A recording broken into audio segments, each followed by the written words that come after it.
송석준 의원은 이 경기도 이천에서 당선된 재선 의원입니다.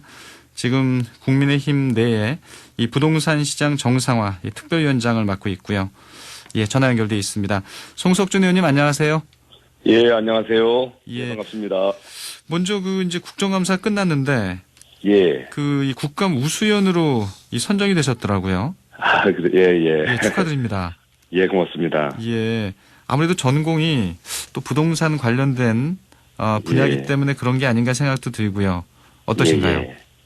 예, 좀 가분한 생각도 들고요. 예, 그렇지만 이번에 그 국감을 통해서 이번 최근 문재인 정부의 부동산 정책이 완성이 됐다 이런 어떤 그런 상황에서 오히려 국민들은 주택 문제 때문에 정말 고통을 받으시고 현실과 그 정책의 기대와 동떨어지는 그 결과가 나오는 거에 대해서 이번에 제가 그래도 많이 현실적인 데이터를 인용하면서 이제 지적하고 국민들의 공감대를 형성하고 또 대안을 제시한 것들 이런 것들이 좀 좋게 평가를 받은 것 같습니다. 예. 예. 국감 우수위원으로 선정된 건 이제 국민의힘 야당 내부에 선정한 거죠? 예, 그렇고요. 또 다른 또 일부에서도 또 한 거로 제가 좀 얘기를 듣고 있는데요. 네. 우선 이번에 부동산 시장에 대해서 그 정부 측은 좀 이렇게 형해화된 통계를 주로 인용하면서 국민들 인식과 동떨어진 정책 인식을 바탕으로 다양한 정책을 쏟아내다 보니까 주택 정책이 주택 시장이 많이 혼란에 빠졌지 않습니까? 예, 심지어 최근 몇 개월 사이에 50% 이상 오르고 3년 사이에 2배 이상 오른 지역도 많았고요. 특히 거기다가 이제 전월세 시장을 안정화시켰다고 하면서 오히려 전세 가격, 월세 가격도 오르는 이런 문제에 대해서 또 많은 지적을 했고요. 또 저는 또 부동산 우리 시장 정상화 특위위원장 맡으면서 특위위원님들과 함께 또 다양한 또 주택 시장의 문제를 또 지적을 했고 그런 부분들이 또 좋게 평가를 받은 것 같습니다. 요즘 전세값이 상당히 이제 계속 오르고 있기 때문에 이 전셋집을 구하지 못하는 분들이 많고요. 홍남기 경제부총리도 이제 국회에서 특출한 대책이 없다 이렇게 이제 답할 정도인데 이 전세 대란 좀 어떻게 원인을 좀 진단하세요? 저는 오히려 이 문재인 정부 들어서 일련의 주택 정책들이 오히려 지금의 이 전세난을 초래했다. 그리고 심지어 이렇게 홍남기 부총리조차도 대책이 없다라고 할 정도로 앞뒤를 꽉 막아놨습니다. 다시 말해서 집값 문제나 전세 월세 문제는 시장 원리로 해결하면 됩니다. 예를 들면 공급이 부족한 곳에는 공급을 최대한 원활하게 이루어질 수 있도록 도와주고 또 가급적이면 부담이 적게끔 이런 주택 세제 운용도 해야 되는데 이번 문재인 정부의 주택 정책의 핵심은 각종 거래 규제 또는 공급 규제는 강화하면서 오히려 세제를 강화하다 보니까 그리고 또 전월세 우리 시장 안정화한다고 하면서 우리 주택 임대차 제도를 이르면 전월세 상한제라든가 또는 또 계약갱신 청구권과 같은 그런 시장 이런 경제하고는 좀 너무 이렇게 대치되는 대책이 한꺼번에 집중되다 보니까 결국은 그게 그 주택 가격이나 전세 가격이 급등 현상으로 나타나고 임대차 3법 얘기하시는 거죠?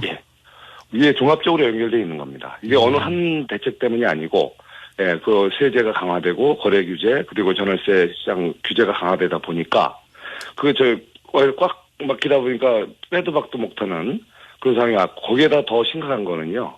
민간 주택 임대 사업자 제도를 특히 아파트에 관해서는 폐지했다는 겁니다. 그게 뭐냐? 우리가 전세 시장에는 내 집 가지 않은 그 집들을 전세 매물로 내놓는 거거든요. 다주택자가. 그럼 다주택자가 있을 때 오히려 전세 매물은 풍부해집니다. 근데 다주택자에 대해서 중과세 하면서 그 제도를 없애니까 오히려 이제 실입주가 늘어나고 이제 남는 집을 가질 사람들이 없다 보니까 전세 매물로 내놓을 사람이 적어진다는 거죠. 그런 문제. 거기다가 또 임대차 시장의 경직성이 4년 동안 오를 걸 한꺼번에 올리다 보니까 집값이 급등하게 되고 또 전월세 낼 생각을 하니까 한꺼번에 어서 현금을 조달해야 되니까 결국 전월세를 올릴 수밖에 없는 아주 좀 굉장히 모순된 구조가 나온 거죠. 김현미 국토부 장관은 이제 임대차 3법의 영향이라고는 볼 수 없다 이렇게 얘기하고 있고 또 정부 쪽에서도 뭐 여당 의원들도 이 조정기다 이렇게 이제 진단을 하고 있는데 이것과는 좀 상당히 상반돼 있네요. 예, 사실 뭐 우리 이제 임차인 입장만 생각한다면, 뭐 상당히 이번에 그 임대차 우리 그 3법이 임차인 보호에는 효과는 있을 겁니다. 그렇지만 시장은 현실이거든요. 임대인이 있어야 임차인이 있는 거고. 그런데 그게 임차인 위주의 이런 제도를 운영하다 보면 시장이 왜곡이 된다는 거죠. 그러다 보니까 결국은 정부가 기대했던 것보다 현실은 더 오히려 실제 임차인에게 고통스러운 상황이 올 수도 있는 거죠. 실제 내가 불가피한 사로 이사를 해야 되는데 새로 이제 전세를 구하는데 전세 매물이 시가 마르거나, 또 아주 엄청난 가격을 줘야 되고, 이런 것들은 결국은 결과적으로는 앞으로 4년이 지나면 현재는 4년간 안전하게 지낼 수 있지만 4년 후에는 또 다른 고통을 임차인들이 이제 한꺼번에 겪어야 되는 그런 문제가 생기고, 당장 이런 또 전세 수요로 나타난 분들은 또 당장 가장 큰 고통을 혼자 짊어져야 되는 굉장히 모순된 이런 현상들이 지금 나타나고 있는 거죠. 네. 그런 부분들을 잘. 부동산 문제가 이제 좀 심각하다 이런 데는 뭐 인식이 다 차이가 없고요. 근데 이제 현상만 보면 그렇지만 실제 이제 시장에게 지나치게 맡겨놨기 때문에 지난 정권에서 사실 그 후폭풍이 현재 이제 몰려오고 있다 이런 시각도 있거든요. 맡겨놨기 때문에요. 물론 이제 그런 부분도 있겠죠. 뭐, 그 다주택자들, 그 규제, 거래 규제, 무슨, 이런 다양한 그 규제들이, 이렇게 좀 완화되고, 그러므로 해서 일종의 그 다주택자들이 최근에 급등한 유동성 증가 영향도 있긴 일부 있죠. 즉 급등한 지가에 또는 이 주택 가격의 시세 차익을 이렇게 소수가 편취한다. 이런 사회적 비판도 있을 수는 있어요. 그렇지만 그 이면에는 공급 규제가 또 현 정부 들어서 강화됐다는 거죠. 예를 들면은 다주택자 문제만 해결하면 그 사람들이 매물만 나오면 주택 문제는 해결된다. 신규 주택은 많이 안 줘도 문제 없다라는 기본적인 인식이 이 정부 들어서 팽배해졌어요.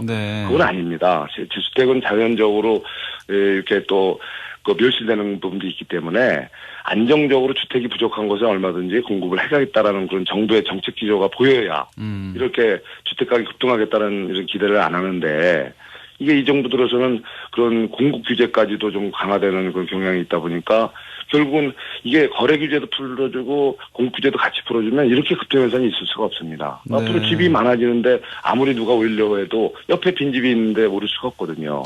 그러니까 어쩌면 이 정부의 기본적인 주택시장을 바라보는 인식의 변화, 그것이 결국은 이런 어떤 큰 이런 주택시장의 혼란을 초래했다. 그래서 시장을 존중하고 경제 주체들을 존중하면서 가장 정부는 공급 규제도 좀 이렇게 적절하게 해서 필요한 곳에는 워낙에 공급되게 하고, 거래 규제도 적절하게, 대신 시장이 실패하는 부분, 집을 갖고 싶어도 가질 수 없는 약자들을 위해서 공공주택을 차질없이 공급하고, 그리고 또 과도한 또 투기 열풍이 있는 곳에서는 확실히 또 시장 통제를 해야 됩니다. 그렇지만 모든 주택 시장을 같은 시각으로 보고 투기를 잡겠다는 방식으로 하면 문제가 있다는 거죠. 이 4329님은 뭐 이 집값 부동산은 정부 책임이라기보다는 이 중개인과 이 투기 집 매도인들의 책임이 크다 이런 또 의견도 주셨는데요.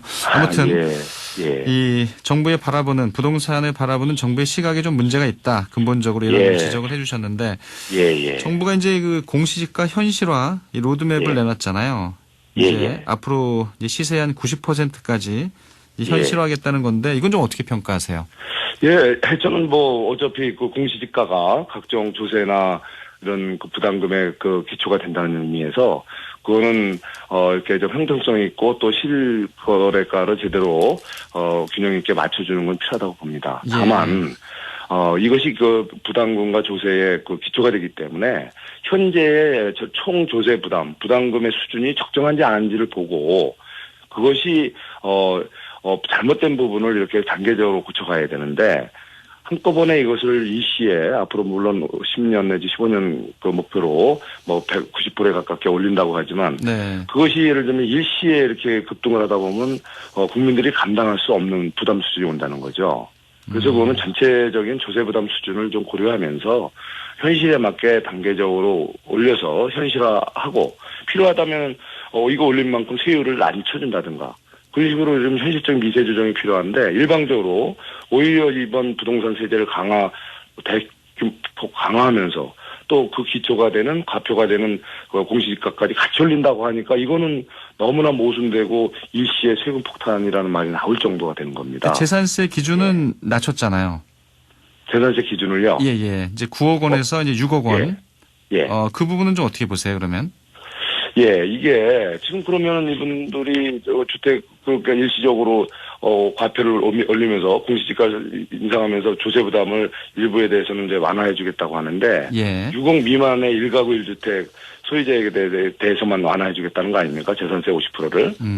그렇지만 이것이 언감생심이라는 거죠. 이게 소위 말해서 그 생색내기에 불과하다는 거죠. 네. 예. 왜냐? 이게 지금 실제 그 아파트 중위 가격이 9억 원대로 치솟았는데 실제 그 6억 미만으로 하면 그 수혜 받을 수 있는 사람은 소수지 않습니까? 예. 그럼 소수들에게 주는 척만 하는 거지. 결과적으로는 이번에 공시지가 올리고 또 전반적으로 세율 올리고 이런 것은 일반적인 그런 국민들이 봤을 때는 세금 폭탄이라는 인식이 드는 거죠. 네. 예. 6억 원 연말에 이하의 오줌 넣기식의 예. 생색내기용 이건 인하다 그거에 불과하다. 그래서 국민들 시장의 반응이 서늘한 겁니다. 예. 근데 6억 원 이하 주택 갖고 계신 분들도 또 많아서요. 예. 그렇긴 하지만요. 예. 이 다른 부분도 같이 봐야 됩니다. 재산세만이 아닙니다. 예, 각종 부담금 같은 거는 또 인하한다는 얘기 없지 않습니까? 6억 이하 재산세 부분만 좀 줄어든다고 그러지만 예, 사실 알겠습니다. 전체적으로 국민들이 느끼는 거는 부담이 커진다는 거죠. 예. 이제 내년 4월에 이제 서울시장 또 부산시장 예. 이제 보궐선거가 있는데 예. 야당에서는 아무래도 좀 이 부동산 이 해법을 내놓을 이 서울시장 후보가 나와야 된다 뭐 이런 얘기들이 많은 것 같아요. 예. 의원님은 어떻게 보세요? 예, 저는 시장의 요건은 다양한 그런 자질을 가져야 되겠지만 특히 이런 현재 우리 서울시 경우에는 네. 가장 큰 현안 문제는 역시 주택 가격, 전세 가격 급등 문제 아니겠습니까? 이런 현상 문제에 대한 제대로 된 인식, 거기에 대해서 처방을 내올 수 있는 분이 당연히 절대 유리하다고 봐야죠. 김종인 예. 이 비상대책위원장에 대해서 좀 한 말씀 여쭙게요. 예. 요즘 보면 이제 그 경제 문제 또 예. 노동 문제에 있어서는 이 좌클릭을 하고 있다 이런 평가를 받고 있잖아요. 어제도 예. 중대재해기업 처벌법이죠. 예. 이 정의당이 요구하고 있는 그 부분에 대해서 협력하겠다 이런 입장도 내놓으셨는데 예. 그런 부분에 대한 좀 평가는 좀 어떨까요?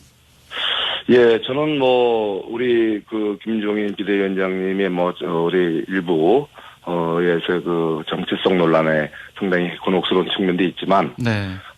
저는 근본적으로 우리 대한민국 경제는 시장 경제 질서고 자유민주주의 국가입니다. 예. 그 기조가 이렇게 훼손되지 않는 범위라면 우리가 어떤 너무 경도된 이런 어떤 정책에 너무 매몰될 필요는 없겠다. 예. 그래서 우리 사회에 이런 좀 구조적인 모순을 해결하는 방법으로 조금씩 이렇게 정책의 방향을 조금씩은 수용하는 것도 저는 나쁘지 않다고 봅니다. 다만 네. 전체적인 기조가 변한다는 거에 대해서는 저는 절대 그거는 동의할 수 없습니다. 예. 그럼 김종인 비대위원장의 지금 행보는 전체 기조는 바뀌지 않고 예. 그 미세한 부분에서 예. 우리 사회의 구조적인 모순을 해결하기 위해서 조금 우리가 또 그동안에 너무 어떤 고집스러운 태도를 조금 완화하고 좀 더 이렇게 좀 현실에 이렇게 맞게 조정하는 모습은 저는 좀 필요하다고 봅니다. 알겠습니다. 의원님께서 이제 1가구 1주택자에 대한 이제 재산세, 이 재산세를 이 지자체의 조례가 정하던 범위 내에서 50% 감면하는 법안을 내셨잖아요. 이제 얼마 전에 이제 조은희 서울 서초구청장이 재산세 인하 방침을 내놨다가 또 서울시와 또 마찰을 빚고 있기도 한데 이 부분에 대한 좀 법안 통과 전망은 어떻게 보세요? 예, 이거는 이제 아무래도 그 여당이 다수 의석을 갖고 있기 때문에 우리가 낸 법안이 그대로 통과되기는 사실 쉽지 않을 수도 있습니다. 하지만 지금 여당 내에서도 좀 분분하지 않습니까? 당초 여당의 입장이 저희들하고 입장이 비슷했습니다. 9억 이하의 1세대 1주택 그런 그 소유주에게는 50% 재산 처음에 그랬었죠. 하겠다는 그건 무슨 말이냐? 그게 현실적인 대안이라는 거거든요. 그래서 그게 논의 과정에서 내부에서 또 일부 또 설에 의하면 대통령이 직접 6억을 주문했다. 그런 얘기가 나오는데 그래서 이 현실적인 논리를 갖고 있는 또 여당 의원들이 같이 동조해 준다면 우리 국회에서 논의 과정에서 또 9억 이하로 지금 6억을 좀 상향해서 보다 많은 분들이 이 어려운 코로나 시대에 가처분 소득이 줄어드는 시대에 재산세 혜택을 좀 받을 수 있는 분들이 더 많아질 수도 있지 않을까 그런 기대를 해봅니다. 예. 알겠습니다. 아무래도 예. 의원님이 또 부동산 전문가시고 해서 예. 이 부동산 관련된 질문을 좀 집중적으로 여쭤봤는데요. 사실 또 궁금한 게 더 있지만 예. 인터뷰가 또 시간이 또 다 됐네요. 예. 의원님 오늘 인터뷰는 여기까지 아쉽네요. 듣고요. 예. 또 다음에 또 좀 자세한 얘기 또 듣도록 하겠습니다. 오늘 말씀 고맙습니다. 감사합니다. 예, 고맙습니다. 국민의힘 송석준 의원이었습니다.